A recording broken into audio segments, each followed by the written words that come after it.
welcome to another broadcast of Authors First on the Artist First Radio Network. It's high noon on the eastern coast of the United States. This is Z-Man sitting in Studio 1A. Very glad to be here with you guys today. We have a great program coming your way. Maybe that's why this broadcast averages over 100,000 listeners per episode. We are humbled by your generous listenership to our station. And we do that because we bring you the best new books you've never read. And there's a great new book you're going to want to get by our guest. It's called Money Anxiety, and it's written by our guest. Let's welcome Dr. Dan Geller. Hi, Doc. Hello, Scott. Pleasure to be on your great show. Well, good morning. We're reaching you out in California. You're on the morning show today. Yes. It's great, and it's fascinating to hear about your listenership. That's very impressive. Well, it's taken us quite a while, and almost 20 years to build up the listenership for this broadcast. We are humbled. Getting 100,000 people to pay attention to anything that you're doing is not an easy task. No, not at all. Getting 10 people to listen to what you have to say is tough. And I must say, while I'm on our a little bit of publicity for the station here, we have 6 shows a week, 6 regular shows. We have 30 shows a week we do, but 6 of those shows, including this one, reach over 100,000 per show. Not bad for a station. I got to say this because your book, Money Anxiety, we're going to be discussing. Well, I'll save that for a minute. I don't want to get ahead of myself. Well, let's talk about you, Dr. Geller. Before we get into your book, let's introduce you as a person to our listeners. You got your PhD from, is it Touro University? Am I saying that correctly? Yeah. Touro University, yeah. Mm-hmm. And where is that? Well, they are in different locations. They have different campuses.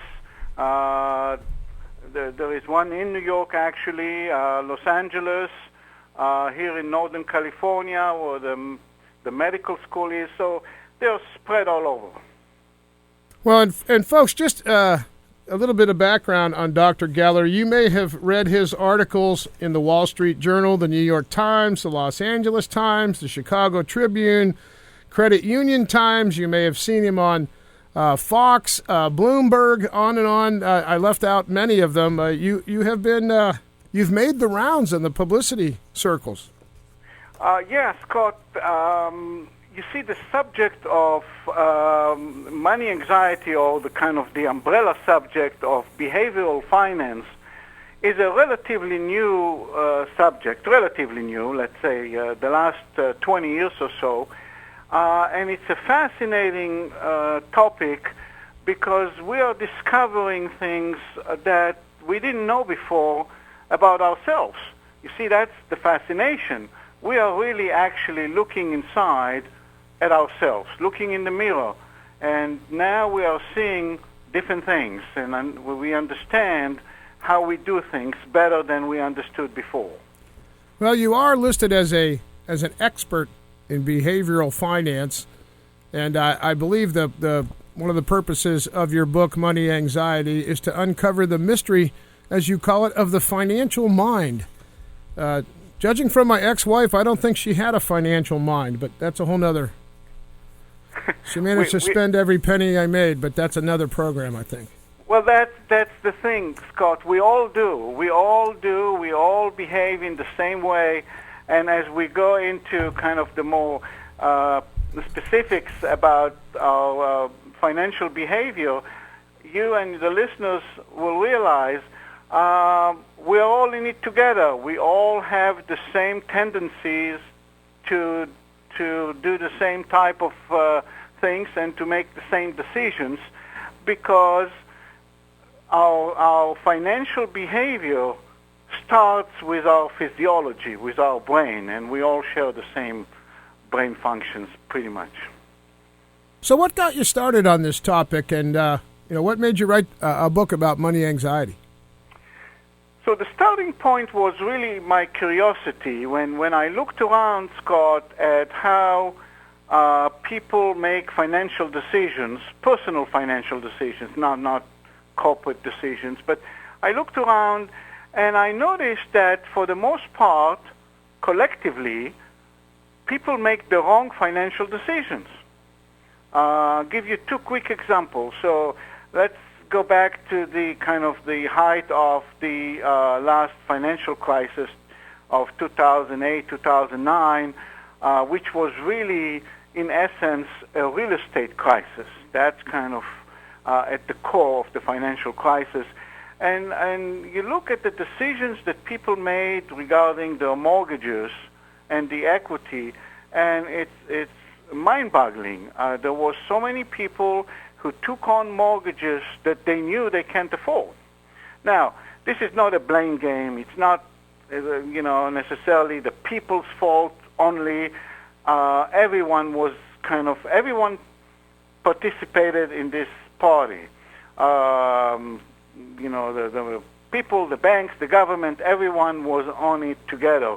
But the bottom line is, why would a person who, let's say, makes $50,000 take on a mortgage of, let's say, $500,000, knowing that he or she will not be able to afford it at some point, meaning all the subprime issue that, they were given a 2% interest for a couple years, and then at some point the bill will come due and they can't afford it. So there is a reason why they did that, and that's why I started kind of looking into how can one make such a financial decision.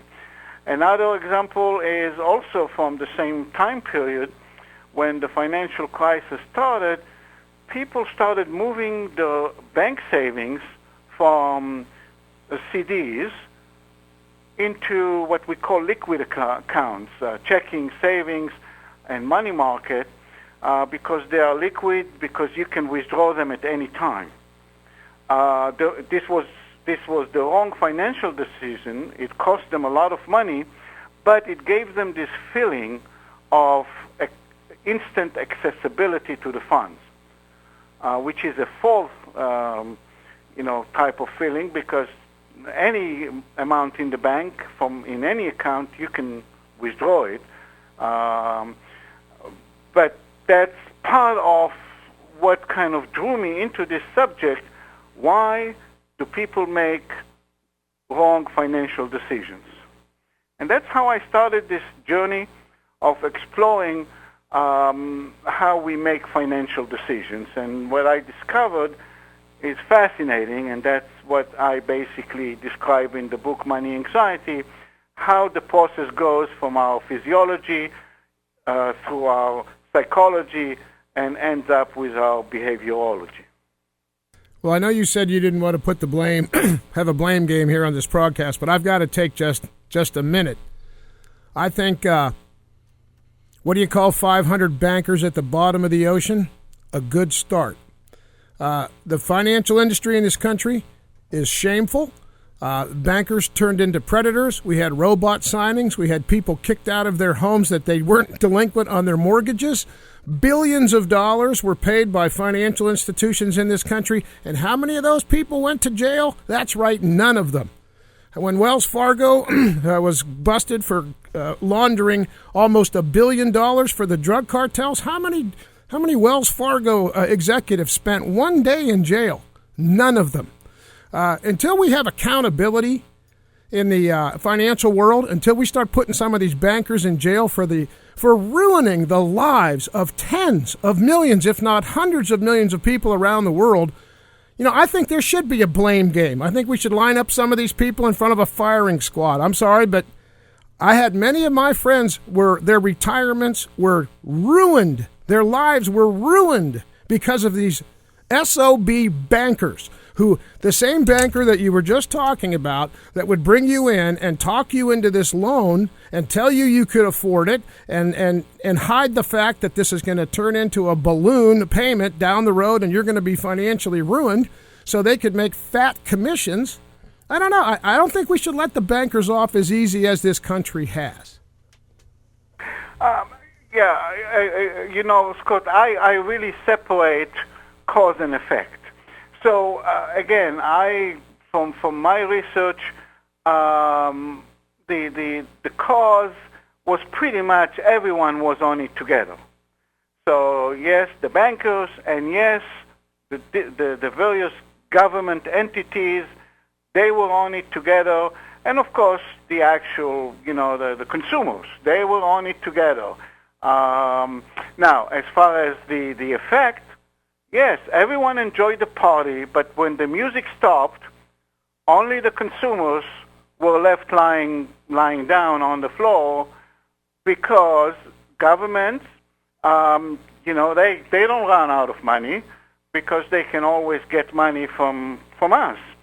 And the same thing with the banks. The banks were bailed out with our money, with public money. Taxpayer dollars. So yes, as far as the effect, the consumers were those left holding the bag. But as far as the cause, pretty much everyone enjoyed the party while it lasted. Well, let me just say one more point of that and we'll move on. I was getting gas yesterday at a Marathon station in Ohio, and on the gas pump is a large, probably 4 by 6 inch sticker label that says, if you're using a debit card to purchase gas, your bank may put a $200 hold on your bank account for 72 hours. So why do they do that? So they can catch people and make fees. So if you're a college kid, you got $50 in your account, you go get $10 worth of gas and use a debit card at that Marathon station, you are now $140 overdrawn. Even though you have money, because they're allowed to play these games with the consumers. They're predators. We ought to start a radio show that says, let's shoot a banker. I mean, I can't think of another industry that can get away with predatory practices like that, and no one says anything about it. Okay, well, that's not what you were on the program to talk about. I just wanted to, and maybe that'll save somebody listening, which you think you got $50 in your account, you're a college kid, and you go get $10 worth of gas at a Marathon station, your bank's going to put a $200 hold on your account. How can they even do that? How is that even legal? Well, because they're bankers, and bankers are above the law. Okay, well, all right. The crazy man speaking is me. That's Scott Z from Artists First, but our distinguished guest is Dr. Dan Geller, and we're now going to start talking about his book, Money Anxiety. He's uncovered the mystery of your financial mind. Do you think that part of the problem, as you were just discussing with the consumer end of this last recession, was an uninformed consumer? Do you think that those people really knew what they were getting into when they signed the $500,000 mortgage and they're making $50,000, or was the salesmanship of the banker just better? Well, it's a combination, but the starting point is pretty much the way we make financial decisions. And just like I describe in the book,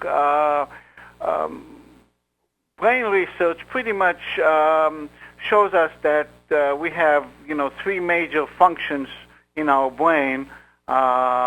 We have what we call the reptilian part of the brain. That's the one in the back of our head. And this part has a kind of the sole purpose of the reptilian part of the brain is survival, to ensure our survival. That's where our instinctive decisions or instincts come from. When our ancestors saw a tiger in the woods and they ran away, it came from the reptilian part of the brain. Of course, we don't run into tigers today on the street, but today our instinct basically applies to our financial survival. So that's the part of the brain that where we make instinctive decisions. And in most cases, when it comes to personal finances, those decisions are wrong. And then in the middle, we have kind of our emotional part of the brain. But the part that really plays a role in financial decision is our cortex, neocortex, which is the frontal part of the brain. That's where our intellect lies. And that's where we make analytical decisions. And basically, our financial decisions is a play between these two parts of our brain. Generally speaking, when we are under stress and high anxiety, we tend to make more instinctive decisions, and when we are more relaxed and at low level of financial anxiety, we tend to make analytical decisions. So that's kind of the starting point, our physiology. But this kind of connects to our kind of psychological makeup, because when we in the professional jargon, our instinctive decisions are also referred to as System 1. System 1 decisions that are instinctive decisions, we can make multiple type of those decisions at the same time, because we don't need to think hard or concentrate. For example, we can drive and talk on the phone at the same time, legally, of course, hands-free. So we can do that because driving and talking is pretty much an instinctive type of a function. We don't need to concentrate, excuse me, very hard. On the other hand, when it comes to the analytical type of thinking, which in the professional jargon is called System 2, we can do only one task at a time. So, for example, we cannot prepare our taxes and take a driving test at the same time. It just won't work, because we need to concentrate on one task at a time when it comes to our System 2 or analytical thinking. And so that's kind of the play between the two. Basically, research shows that whenever we default to our instinctive decision when it comes to our personal finances, we tend to make the wrong decisions. So that's what happened with, for instance, shifting money from CDs to checking account. It was an instinct. Let's have this money in checking account so it will be readily available to us in case we need it. Wrong. Consumers lost pretty much half the interest income during the recession because they made this decision, because obviously CDs pay a much higher interest rate than checking account. Kind of, to put some numbers on that, if we look at the 5 years from 2008 to 2013, consumers lost about $60 billion in interest income because they made this decision. Wrong decision. This goes on and on and on, pretty much throughout our financial life. When money anxiety goes up, we default to instinctive decisions, and in most cases we make the wrong financial decision. Well, I'm old enough to remember when CDs actually paid interest that was above the rate of inflation. For a consumer, when they're looking at their CD and they're getting 1.9%, and then they move it into the checking account and they're getting 0.5%, do some consumers just throw up their hands and say, "Cripe, what's the difference? We're talking a small amount of money at the end of the day."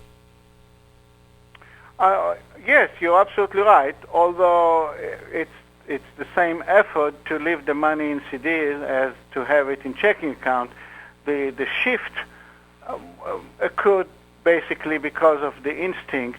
You see, we inherently we have this instinct of holding at times of uncertainty. This came again from our ancestors. When the weather changed and they didn't understand it, the first thing they did was hold food and wood and put it in the cave. They didn't know that it's just a weather system. It comes and goes. They fear it. Uncertainty. So we do the same thing. Yeah, we don't need to hold food and wood in caves anymore, but we do the same thing with our money. We move it to checking account. We kind of get the feeling that it's under the mattress. We can access it anytime. Today, of course, one major difference between the Great Recession in 2008, 2009, and the Great Depression in the 30s is that in the 30s we did not have insurance. We didn't have the FDIC, and the instinct was to actually physically put the money under the mattress. That's when we have the runoff on the banks. So when the Great Recession started in the 30s, people actually lined up in front of the bank and withdrew money and put it under the mattress. We did the same thing in the last financial crisis, but we didn't take the money out because it's insured, but we did move it to checking to get this feeling that it's closer to us and we can withdraw it instantly. Well, you've come up with this money anxiety index, which is what you've been talking about, and I'm wondering if, back in the 90s, if I recall correctly, the decade of the 90s was a great growth period, a great increasing in wealth of the average consumer. The middle class did very well. We created tens of thousands of millionaires through the Microsoft and other investments in that. And then you compare that to the last decade, or 2008, when the things go haywire for everybody. Would you like to compare maybe what the money anxiety index would have been in the 90s compared to what we've seen in recent years? Of course. I mean, during the 90s, yes, money anxieties was fairly low, relatively low. It peaked during and in the aftermath of the recession over 100. Just kind of to get kind of a reference point, if we look at the money anxiety index in the last 50 years, the average is about 70. If we look at the height of the recession, it peaked at about 109, and then today we are at about 65. So we are doing okay. It's not as low as it has been historically. There were times in the mid-60s when the money anxiety index was in the mid-30s. Those were the good old days. So money anxiety is kind of slightly below average, but most importantly is the trend. The trend line, and people can see all that on the moneyanxietyindex.com website, is trending down. And that's good, because when it's trending down, the trend is more important than the index for one single month. So things are improving. They are not great, and the improvement is really kind of slow and marginal, but still, nevertheless, things are getting better. I wanted to mention, Scott, that it's kind of a coincidence. Just yesterday, I published an article about the whole issue of how to measure financial confidence. Because the uniqueness of the money anxiety index is that it measures what people do with their money, not what they say they do with their money, which are two different things. And in the article that I just published yesterday, I provide kind of a case in point. During January and February of this year, two of the leading consumer confidence indices were wrong, or they basically reported confidence level in complete opposite to what people actually did with their money. So, for example, in January, these two leading indices reported that consumer confidence is going up.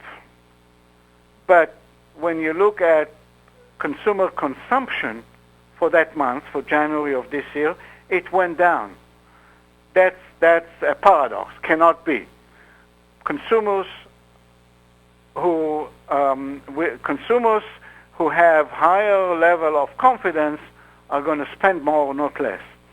And then the opposite happened in February. In February, these consumer confidence indices reported declining consumer confidence, yet when you look at spending and consumption, it went up.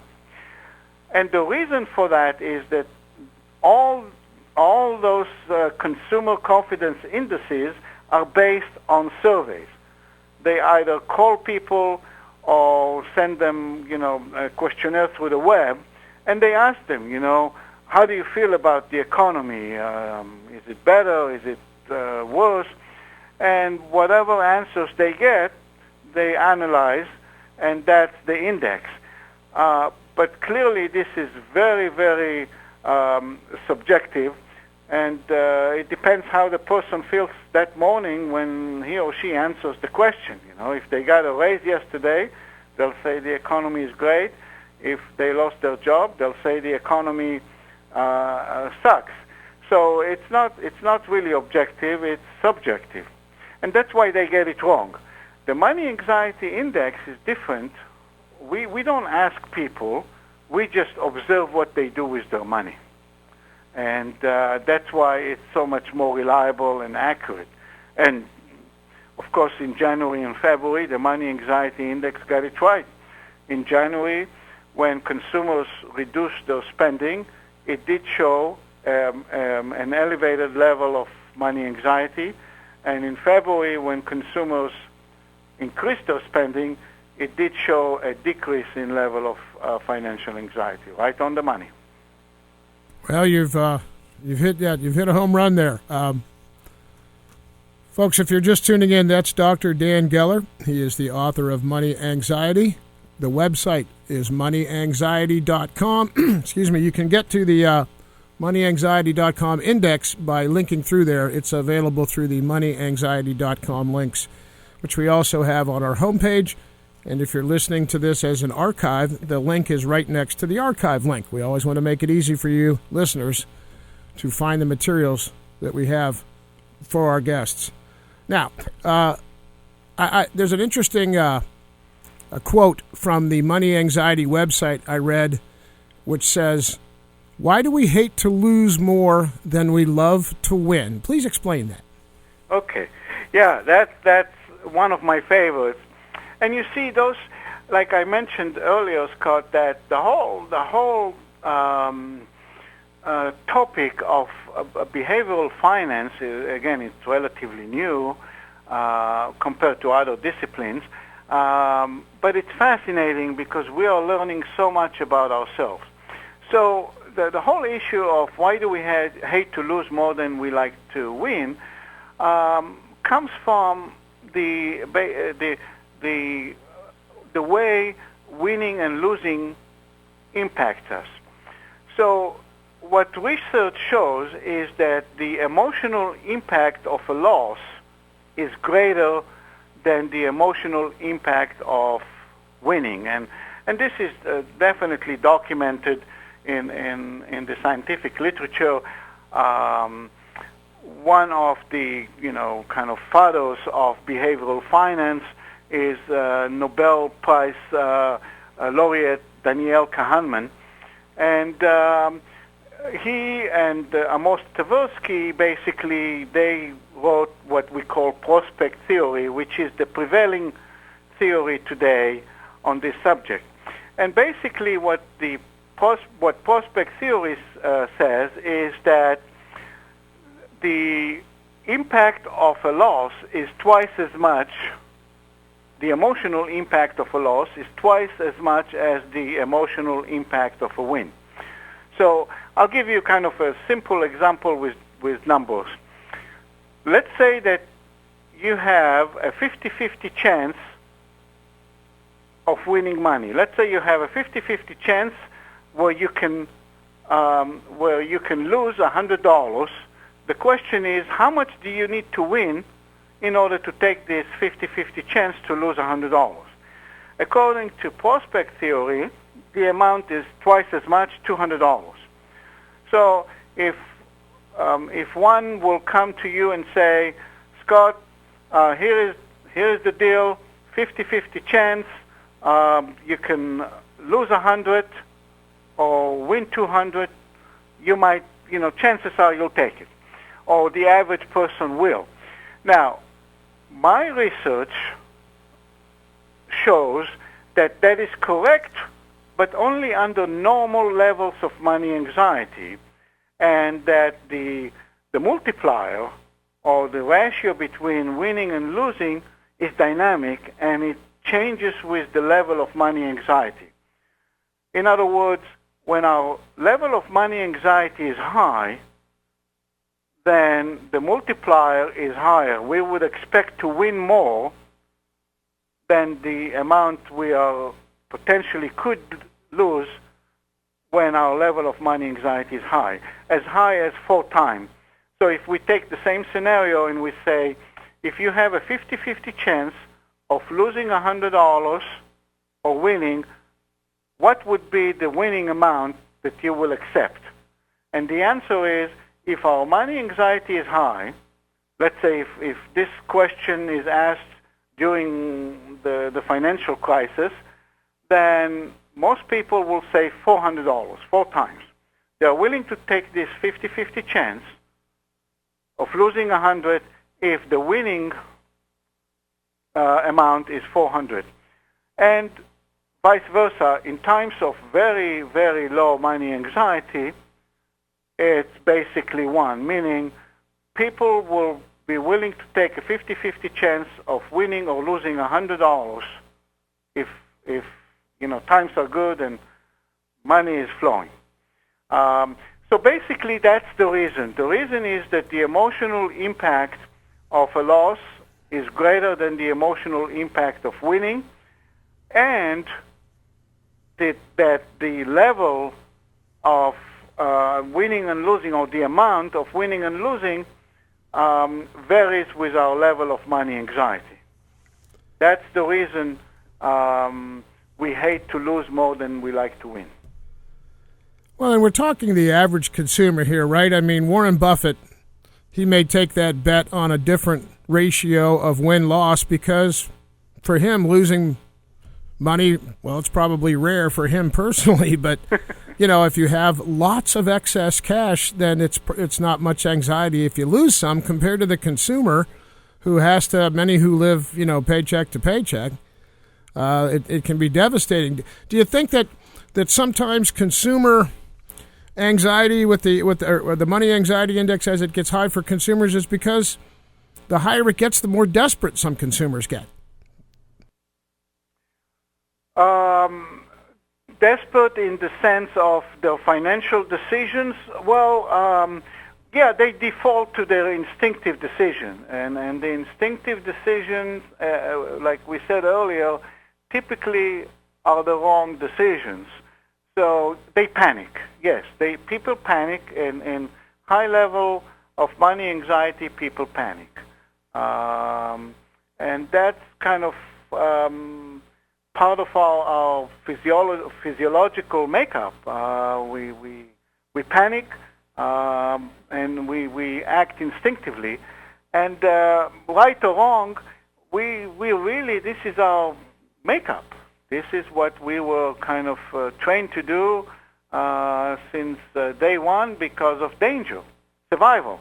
Remember, the sole purpose of our reptilian part of the brain, where the instinctive decision comes from, was really created to ensure our survival, to run when we see a tiger, or to hide when we see the weather pattern changes that we didn't understand at that time, or things like that. Survival, survival, survival. Unfortunately, in my circle of friends and acquaintances, since the recession of 2008, many of these people's lives have been ruined. Many of these people have lost their homes. Their futures are uncertain. They will never, they don't have enough life left to recover the retirement that their financial planner didn't warn them about, that was just evaporated. Yes. And as you see, it's always in the news lately, the ever-increasing gap between the haves and have-nots. Do you think that the money anxiety index will continue to rise? Or let me rephrase that. Is that a factor in increasing the money anxiety index, the fact that so much of the concentration of our wealth is going into the hands of so few people? It's a factor in slowing down the improvement. You see, typically up until now, when we look at all the... By the way, recessions, or let's put it a little differently, ups and downs in the economy is normal. It's part of a normal cycle. Everything moves in cycles from our own lives to the universe. The sun rises and the sun sets. So on average, we had a financial crisis or a downturn in the economy every 10 years, on average. But this recession, the last recession, the Great Recession, was a little different. And here are the difference is that it was very deep, but even more importantly, the recovery is the slowest and longest ever in as long as we had records of recessions. So the question is, why is this recovery so slow and takes so long? We are now in the seventh year almost since the beginning of the recession, and we are still, dealing with some of the consequences of the recession. And when we look back at the last 2 or 3 or 4 recessions, after maybe a couple years, we were up and running where we were before the recession. And one of the reasons which you touched on is that we have some structural changes in our society.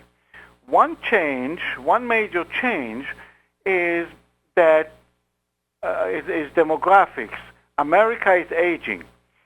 So today we have a lot more baby boomers who are either retirees or close on fixed income or close to retirement, which we didn't have, let's say, 20 years ago. And therefore, like you mentioned, many of your friends, they had severe consequences from the recession because they ran out of time. And that is true. There are more people now financially who are out of time because of where they are in their life cycle. They don't have time to recoup. And that's part of the reasons this recovery is lingering so long and is moving so slowly, because those people, many of them are on fixed income or are very close to retirement, and they cannot recoup, they cannot be more aggressive with their investment and everything else. They are pretty much risk averse, and this basically hurts the economy or slows down the recovery, let's put it this way. So this is one of the factors that is impacting us in the aftermath of this recession.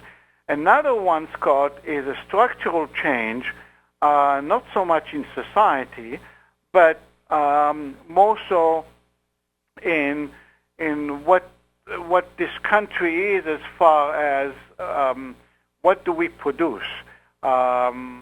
We are now producing more and more jobs. The type of jobs that we are producing are more service-oriented jobs.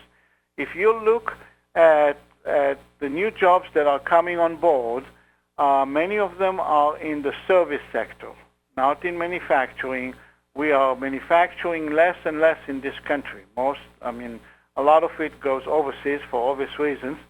And the service jobs that are coming on board are at a lower wage than the jobs that we lost due to the financial crisis. And that's a problem. That's why we are not seeing growth in the average wage. The unemployment now is 5.5%. I mean, normally this would put tremendous pressure on wages, meaning employers will have to raise wages in order to get qualified employees, but they are not doing so because the new jobs that are coming on board are lower wages than those that we lost. So that's another factor that slows down the recovery, because basically the less money you have, the less you'll spend. That's kind of a golden rule in economics. And the new jobs, on average, are paid less than the old jobs, and therefore spending is less. Well, unless you are one of the unfortunate souls that gets, 10 credit card offers a day in your mailbox, and people who get into desperation, they start using credit cards to pay bills, paying as high as 24, 29% interest because they're in a desperation situation. Let me just rephrase this question. What can a consumer do when they just aren't making enough money? They're just not bringing in enough income to cover their lives. The boat has a hole in it. Of course, the obvious answer is make more money or cut your expenses. But so many people in this recession have just had to, they're not bringing in enough income. What are your thoughts? You said it right. Basically, there are two ways. One is to make more money, and one is to spend less. But let me touch on this for a second, because this is an important topic. The economic structure in this country, or the labor structure, is moving more and more into unique skills and the need to specialize in something that you can do better than anybody else. And the trick is for people is to find, and it doesn't matter what it is. It could be any type of function. It could be a plumber. It could be an auto mechanic. It could be a software engineer. Find something that you can excel in that will make you more unique, and therefore will increase your value either to your employer, or if you are self-employed, to your customers. Pretty much the days of, I can do whatever everybody else can do are gone, because there are too many of those. So, it's easy to say, make more money, but how? The only way is to find a way that your services or your talented are more unique than others. And, we're all, Scott, we're all blessed with something. But sometimes we don't see it. Sometimes we don't recognize it. And that's the trick, to find this one something, and it doesn't matter in what field. Again, it could be anything that we can do better, cheaper, or faster than others, and that's how we can increase our value and therefore our earnings. I saw an article last week that claimed that the top 472 Americans control more wealth than the bottom 95% of Americans. That just seems tragic. It seems abhorrent, immoral, unethical, that so many people are left to feed off the crumbs when such an infinitesimally small number of people control unimaginable amounts of wealth. Can a society last? Do regular economic principles apply when you get into a situation like that? This is kind of the two sides of the coin. When you look at a free market and free enterprise, there will always be the few who either came up with the right idea in the right time, or were just lucky. By the way, for whatever reason, in schools or when we learn about business and all that, we shy away from the whole concept of luck.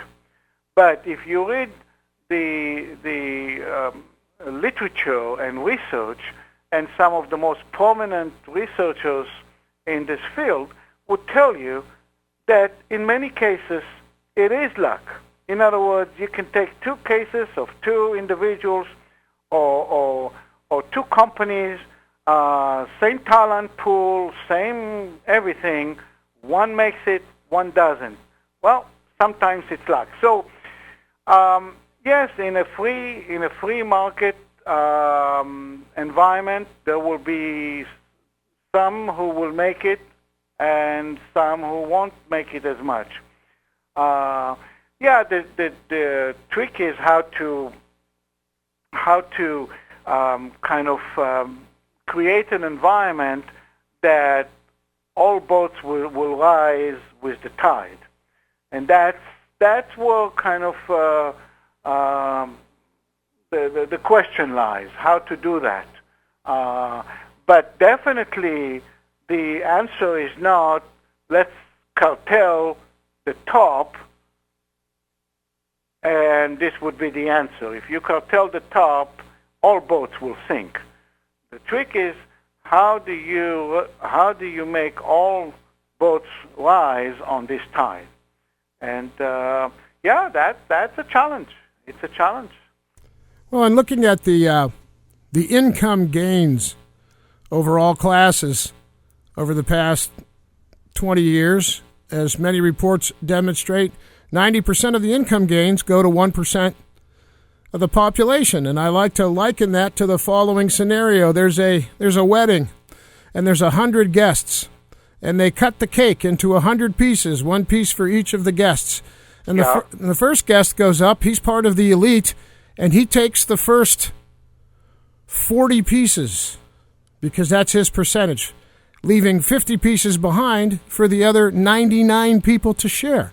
In that scenario, it seems kind of gross, but in the economics, it's gee, those are smart people. I don't know. Do you find a conflict in economics and ethics?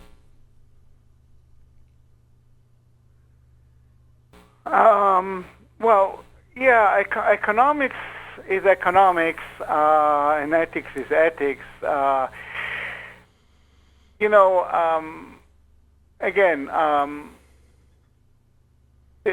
challenge is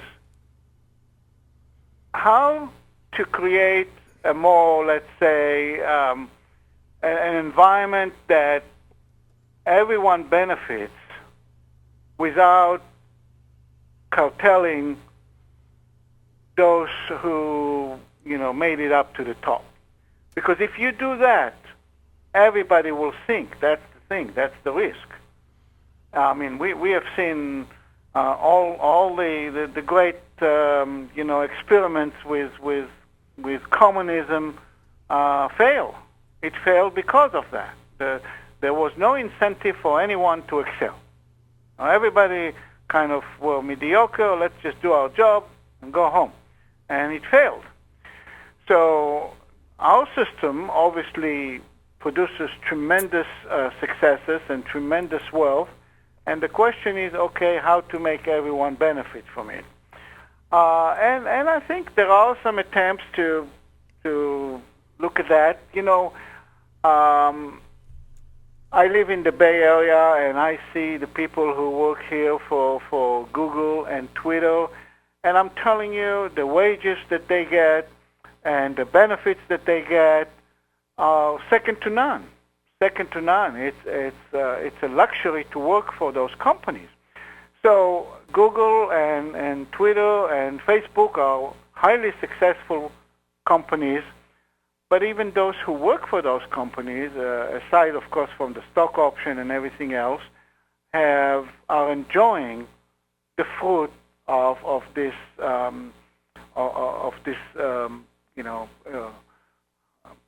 business.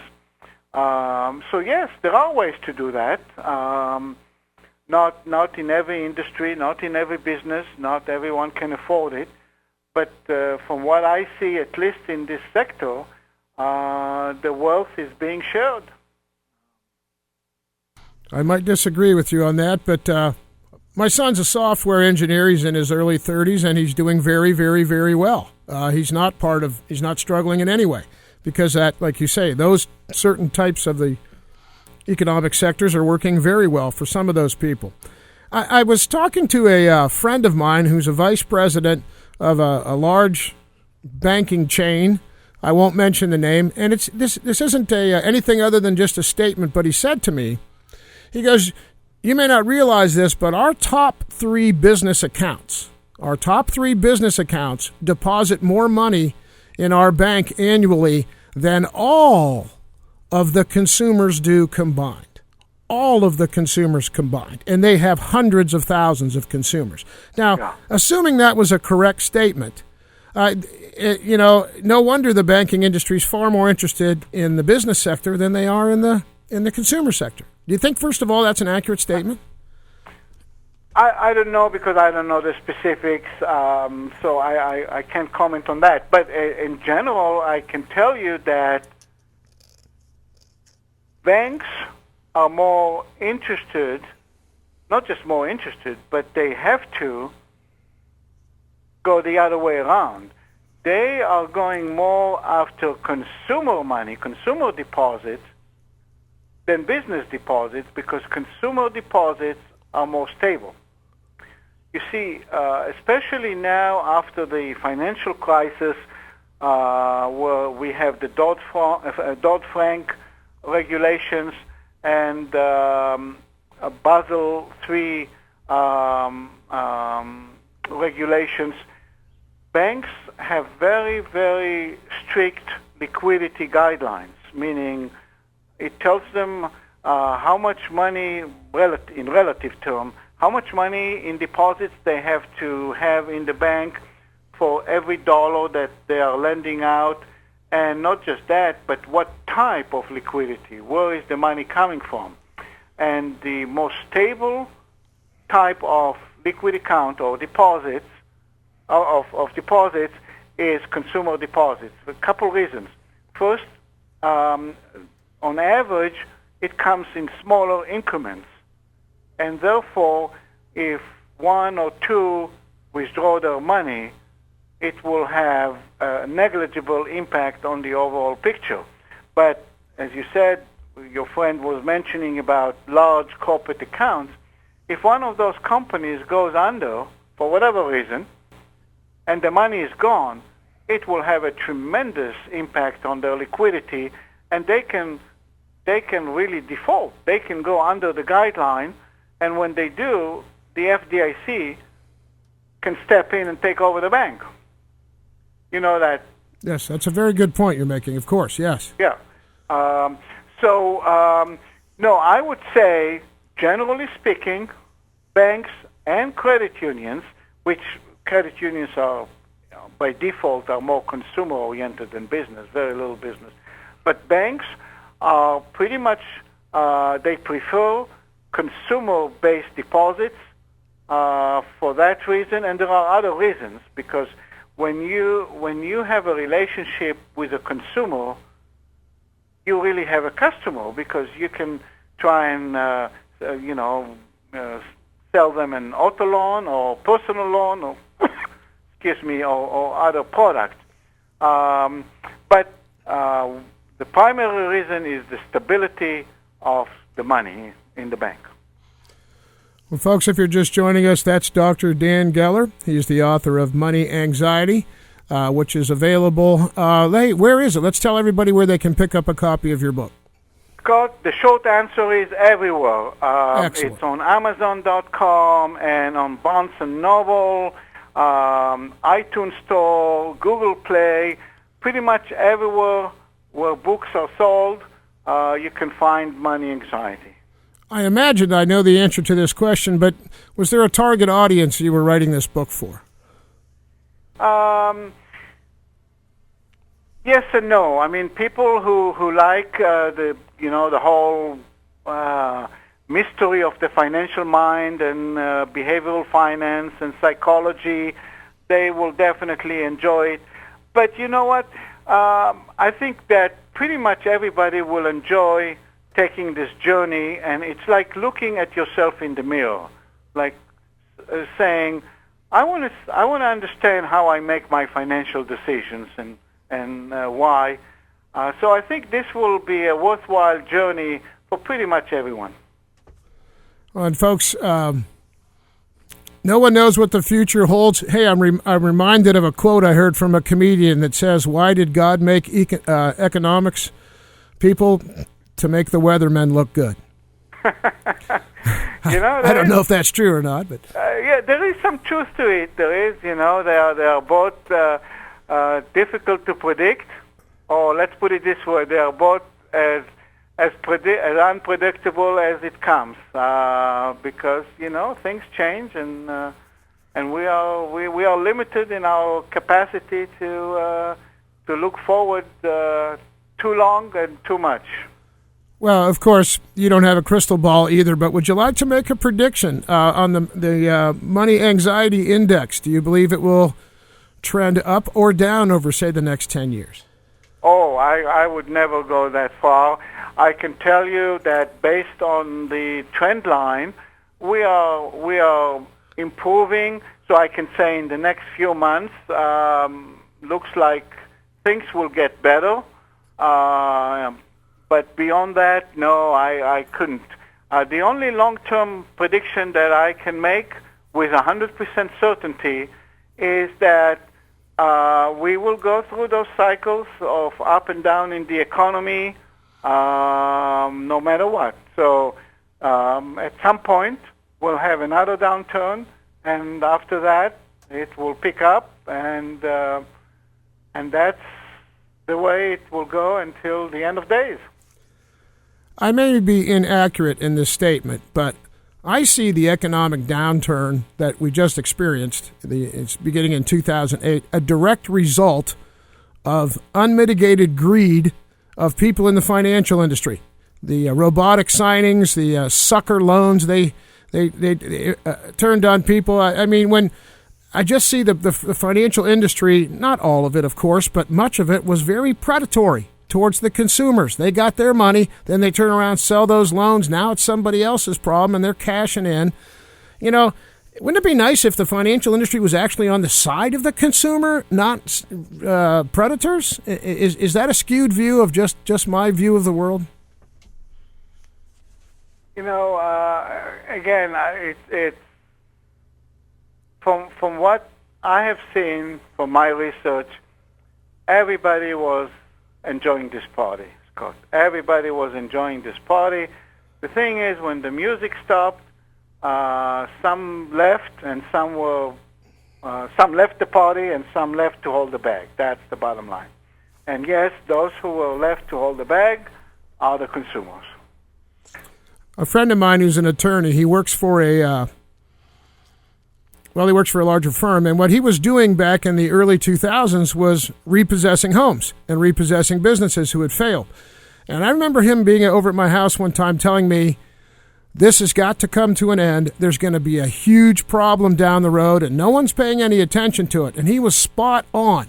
Yeah. So if he knew that, of course, he was, kicking people out of their homes and businesses on a daily basis, then why didn't the financial planners around when my uncle lost 40% of his retirement at age 80, when my business partners here lost 40% of their, retirement at age 60, do we just have the worst financial planners in the history? Are they just the worst financial planners in the history of their industry? Or did they, I mean, if that's your job to know what's going on and protect your consumers' money, I don't understand how some of those people could look their clients in the eyes and say, hey, I lost a bunch of your money. Sorry. Yeah. Scott, again, when you are enjoying the party, the booze keeps flowing, the food is wonderful, you don't want to live. You don't want to live. So everybody enjoyed it. Everybody had fun until the music stopped. So that's pretty much it. And everybody was invited to this party. Let me put it this way: people may be naive. They might make the wrong financial decisions, but they are not stupid. So everybody knew where they are, and everybody was enjoying it while it lasts. Well, perhaps consumers will be a little wiser next time. Oh, heck no, they won't. I think they're gonna behave the way they've behaved all through recorded history. The way you describe the money anxiety and the reasons we spend and save money, I think is spot on. And I don't see people changing, whether it's 100 years ago or 100 years in the future. Do you? You're absolutely right, and that's exactly the essence of the whole concept of money anxiety or behaviorology. Our financial behavior, you're absolutely right. It goes up and down, but it doesn't change because that's who we are. That's who we are. Until someone will change us physiologically, that's who we are. Wasn't it Einstein that said insanity is doing the same thing over and over and hoping for a different result? Yes, he did. Are consumers insane? Well, not consumers, but just the way we are. The way we are. We will repeat the same mistakes next time. We will.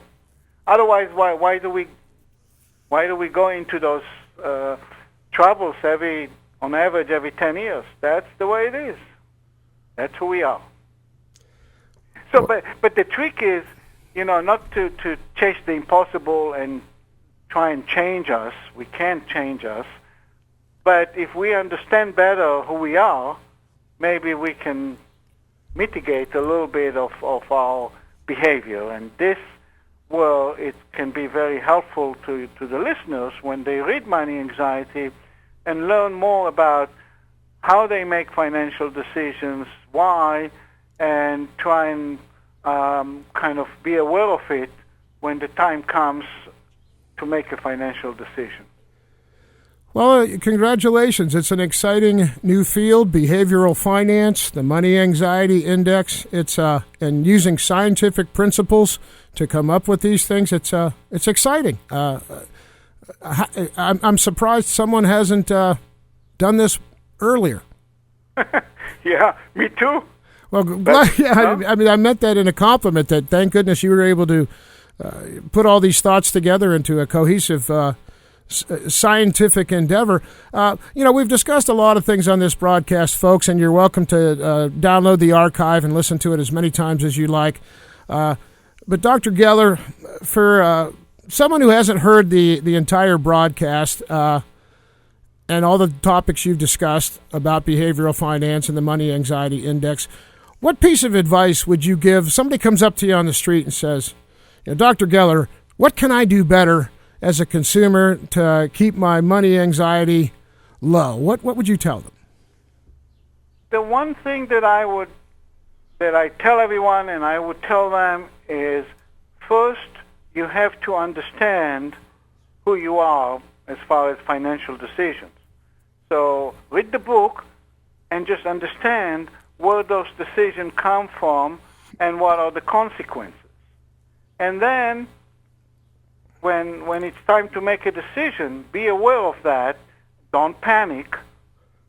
Think analytically about your decisions and don't do it under duress.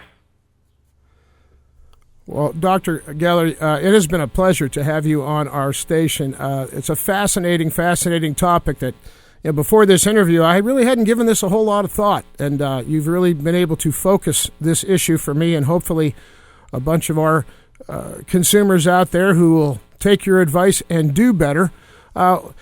Congratulations on this book, but may I ask, what's in the future for you? You're too young to write just this book. What's your next project?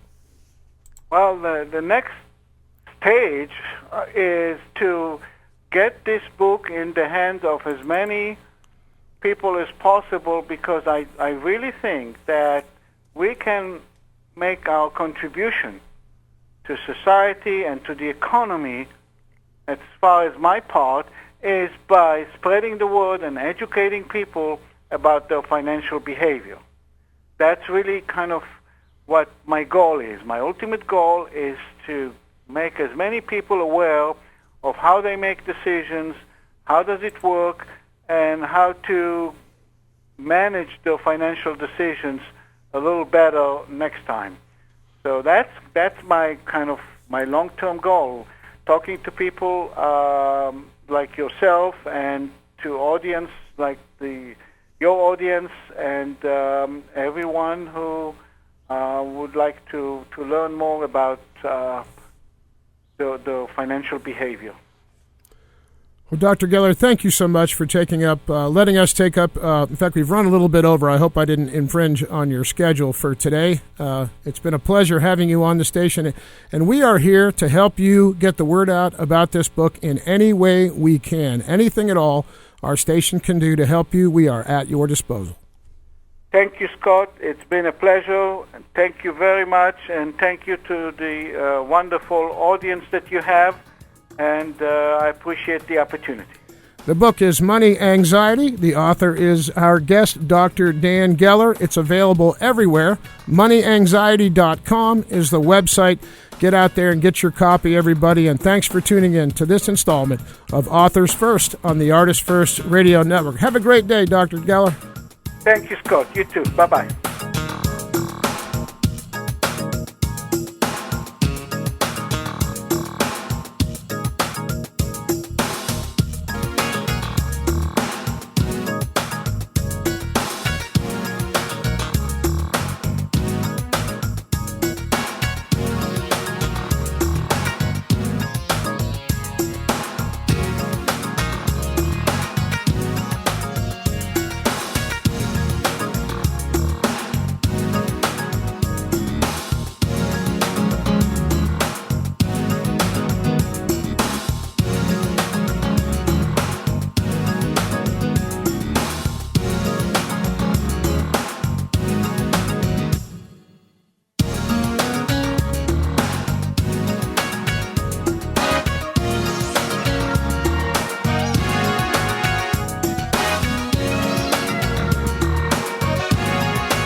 Hi, everybody. This is Ron Chepsik, the producer and host of Crime Beat Radio, which airs every Thursday in the Artist First Radio Network.